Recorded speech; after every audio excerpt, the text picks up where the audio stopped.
कृष्ण कृष्ण हरे हरे, हरे राम राम राम हरे हरे। गुरु महाराज, बड़े गुरु महाराज तथा चारों संप्रदाय के साधु संत महंत गुरु वर्ग अनंत कोटि वैष्णव जो जहां पे जिस अवस्था में है, सभी को मेरा कोटि कोटि दंडवत प्रणाम। चैतन्य भागवत की हिंदी में भाष्य पाठ हम इसको सुना रहे हैं। तो बीच बीच में छोटी छोटी एक कथाओं को लेकर के चैतन्य भागवत आचार्य वृंदावन दास जी की रचना, उन्हीं का कुछ हिंदी में रूपांतरित चैतन्य भागवत का, तो मैं यहाँ पर छोटी छोटी कथा को लेकर के गौरांग महाप्रभु के जीवन से कुछ ना कुछ यहाँ पर सुनाने के लिए कोशिश करते हैं। तो आज सुना रहे हैं एक छोटी सी कथा। श्रीमद् भागवतम के तीसरे स्कंद में वर्णन है जिस प्रकार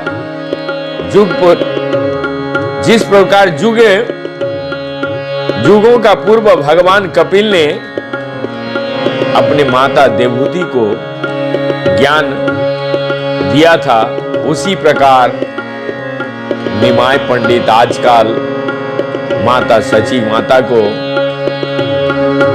अपना ज्ञान देने लगे। खाते सोते अथवा जागृत अवस्था में निमाय श्री कृष्ण के अतिरिक्त अन्य कोई चर्चा ही नहीं करता। ध्यान से सुनिएगा। जब भक्तों ने निमाय को अचानक इस परिवर्तन के विषय में सुना तो परस्पर बातें करने लगे। क्या श्री कृष्ण इनके शरीर में प्रविष्ट हो गए? ये सब कैसे हो गया? क्या यह भक्ति के संग का परिणाम है अथवा किसी पूर्व कर्म का फल है? इस प्रकार चर्चा करते हुए भक्तों को दुख कहीं दूर चले गए और उनके चित्त आनंद से भर उठे। महाभागवत वैष्णव के भाव को में महाप्रभु प्रत्येक स्थान एवं व्यक्ति के श्री कृष्ण को देखने, प्रत्येक व्यक्ति को श्री कृष्ण देखने लगे। दिन रात वो हरिनाम जप करते। एक समय जो निमाय अपने अध्ययन लीलाओं में निमग्न था, आज श्री कृष्ण के अतिरिक्त अन्य सब विषयों से विरक्त हो चुका था। प्रातः समय निमाय के सब छात्र एक हो जाते, महाप्रभु अध्यापन आरंभ करते और उनके मुख से कृष्ण के अतिरिक्त अन्य कुछ नहीं आता। छात्र ने पूछा,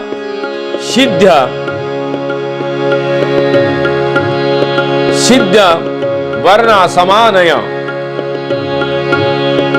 क्या अर्थ है?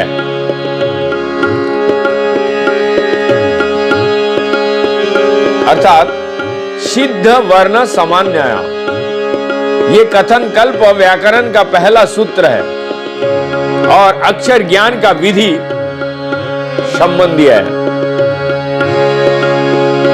निमाय ने उत्तर दिया, वर्णमाला का प्रत्येक अक्षर भगवान नारायण को संबोधित करता है।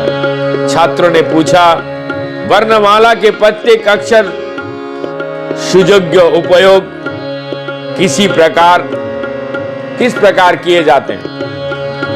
निमाय ने उत्तर दिया, भगवान श्री कृष्ण के कृपा दृष्टि पढ़ते ही सारे अक्षर पूर्ण हो जाते हैं। छात्र ने कहा, पंडित जी कृपया इस विषय में थोड़ा और समझाइए। निमाय पंडित जी उत्तर दिए, हर क्षण श्री कृष्ण के स्मरण रखो, मैं तुम्हें श्री कृष्ण के श्री कृष्ण सेवा का ज्ञान दे रहा हूं, जो समस्त वैदिक शास्त्र का आदि मध्य तथा अंत है। प्रचार किस तरीके से गौरांग महाप्रभु कर रहे हैं वो ध्यान से सुनिए। हर क्षण श्री कृष्ण के स्मरण रखो। भगवान कह रहे हैं मैं तुम्हें कृष्ण सेवा का ज्ञान दे रहा हूं। इतना आसान से कृष्ण सेवा यदि चाहिए, जो समस्त वैदिक शास्त्र का आदि मध्य तथा अंत है, ये कृष्ण का सेवा। ये सुनकर सब छात्र हंसने लगे। एक ने टिप्पणी करते हुए कहा, लगता है कि इनके शरीर में वायु बिगड़ गई है। तब उन्होंने निमाई से पूछा, गुरुजी आपने ये सब बातें कहां से सुनी है? निमाई ने उत्तर दिया, ये तो सब शास्त्र का सार है। यदि तुम्हें मेरी व्याख्याएं समझ नहीं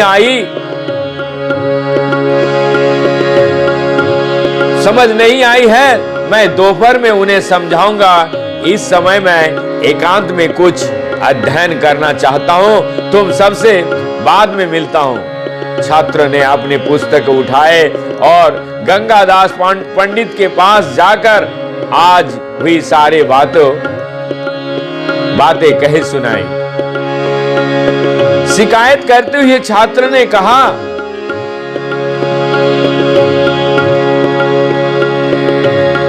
गया से लौटने के बाद निमाई पंडित अपने व्याख्याओं में कृष्ण के अतिरिक्त अन्य कुछ नहीं करते। वे भाववेश में निरंतर कृष्ण जपने, श्री कृष्ण जपते रहते। कोई बार हंसते हैं और कई बार जोर से गर्जन करते हैं। पढ़ाते समय वे प्रत्येक शब्द का मूल श्री कृष्ण से जोड़ते हैं। इसके अतिरिक्त वे कुछ नहीं पढ़ाते। उनकी सब व्याख्या किसी ना किसी दृष्टि से श्री कृष्ण से जुड़ी होती है। न जाने क्यों पहले की उपेक्षा वे बिल्कुल अलग और विचित्र जान पड़ते हैं। आप ही बताएं, हम क्या करना चाहिए, हमें क्या करना चाहिए? उनकी बात सुनते हुए गंगादास पंडित मुस्कुरा रहे थे। उन्होंने उत्तर दिया, तुम सब घर जाओ और कल सुबह आना, चिंता ना करो। मैं ध्यान रखूंगा कि आज से निमाई तुम सबको अच्छी तरह पढ़ाए। अगले दिन सब छात्र वहां पहुंचे और महाप्रभु ने सर्वप्रथम अपना गुरु के चरण स्पर्श,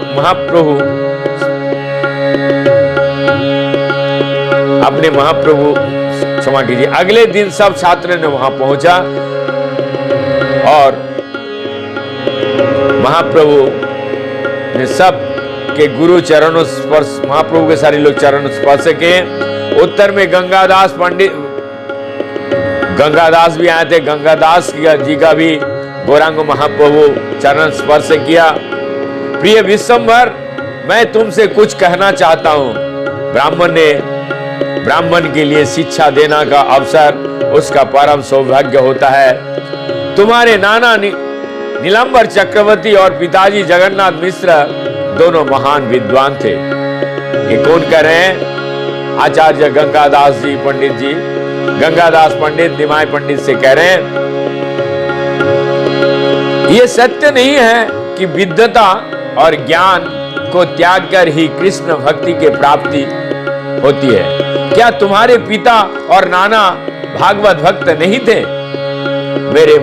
मेरा मानना है कि मनुष्य को अच्छी तरह अध्ययन करना चाहिए, क्योंकि शिक्षा ही उसे सुयोग्य वैष्णव ब्राह्मण बनाती है।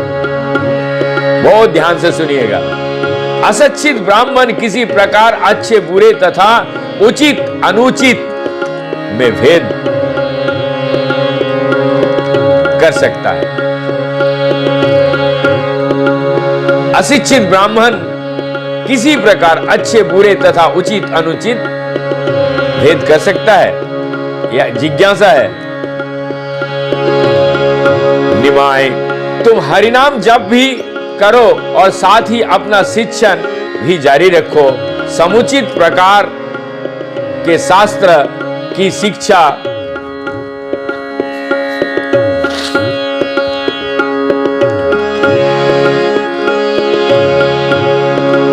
समुचित प्रकार की शिक्षा शास्त्र की शिक्षा दो, उनकी व्याख्या करो और उनके विपरीत अर्थ निकालने का प्रयास ना करो। तुम्हारे इस व्यवहार से मुझे बहुत चिंता होता है।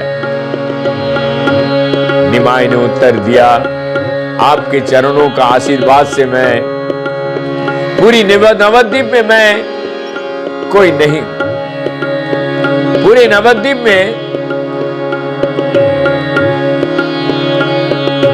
कोई नहीं है जो मुझे वाद विवाद में परास्त कर सके अथवा मेरे कथन का खंडन करके अपना कथन स्थापित कर सके। मैं नगर में जाकर शिक्षण आरंभ करूंगा और देखता हूं किसमें मेरी व्याख्या में दोष निकालने का साहस करता है। ये सुनकर गंगादास पंडित प्रसन्न हो गए। विश्वंभर ने उन्हें प्रणाम किया और वहां से चले गए। अपने विद्यार्थी के बीच वे सितारों से घिरे पूर्ण चंद्रमा के समान प्रतीत हो रहे थे। गंगा के तट पर पहुंचकर निमाय ने चुनौती देते हुए अपने कक्षा में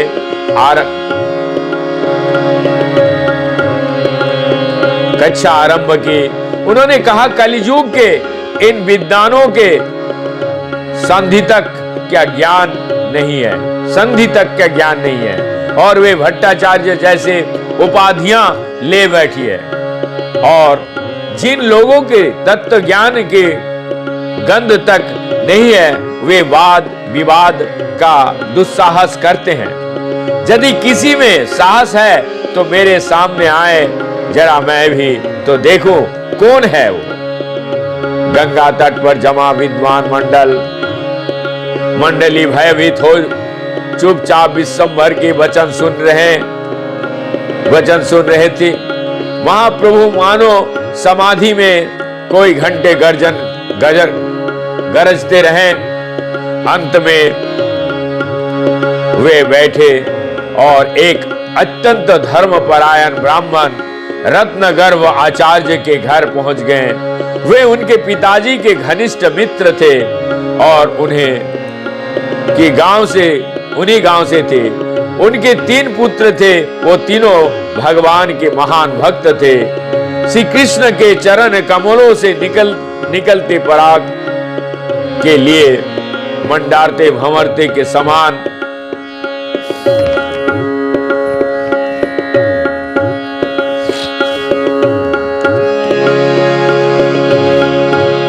कृष्ण आनंद जीव और जदुनाथ कविचंद उनका नाम था तीनों का। रत्नगर्भ आचार्य स्वयं एक महान भक्त थे और श्रीमद् भागवत में उनकी विशेष रुचि थी। जिस समय महाप्रभु उनके घर पहुंचे वे भागवत का ये श्लोक पढ़ रहे थे। याज्ञिक ब्राह्मणों की पत्नियों को एक सुंदर युवक दिखाई दिया। उसका वर्णन श्यामल था। उसने पीतांबर पहना था और उसके गले में पुष्पमालाएं, मुकुट में मोर पंख था तथा अंग पर विभिन्न आभूषण सुशोभित थे। अपने बायों हाथों एक मित्र के कंधे पर रखकर वे थोड़े झुके हुए थे और दाएं हाथ में कमल का फूल पकड़कर उसे घुमा रहे थे। इस बालक को कपोल पर चंदन का चंदन लगा था और कमल जैसे मुख पर मधुर मुस्कान छाई थी। जैसे ही भक्ति भावनाओं से ओतप्रोत ये शब्द विशंभर के कानों में प्रविष्ट हुए तो दिव्योन्माद में भगवान भाव विहल होकर धरती पर मूर्छित होकर गिर पड़े। ये देखकर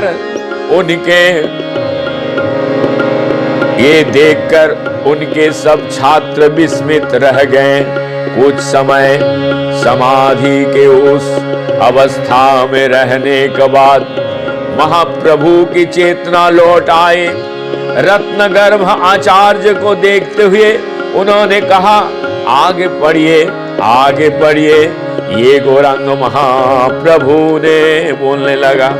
उन ब्राह्मण ने अपना पठन जारी रखा और प्रत्येक व्यक्ति श्री कृष्ण के प्रेम सागर में डुबकी लगाने लगा।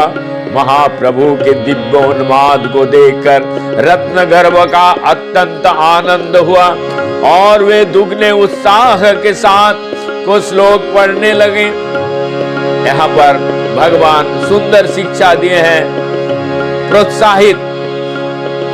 भगवान संतुष्ट हो रहे हैं। ये देखकर भगवान ब्राह्मण को और दुगना जोश आ गया और आनंद से विहलित होकर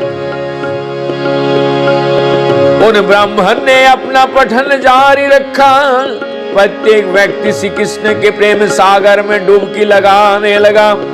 महाप्रभु दिव्योन्माद को देखकर रत्नगर्भ का अत्यंत आनंद हुआ और वे दुगने उत्साह के साथ आगे के श्लोक पढ़ने लगे। उनका वचन देखकर विशंभर अत्यंत प्रसन्न थे। कुछ समय पश्चात वे बैठे, कुछ पश्चात वो उठे और आचार्य का गाढ़ा आलिंगन देकर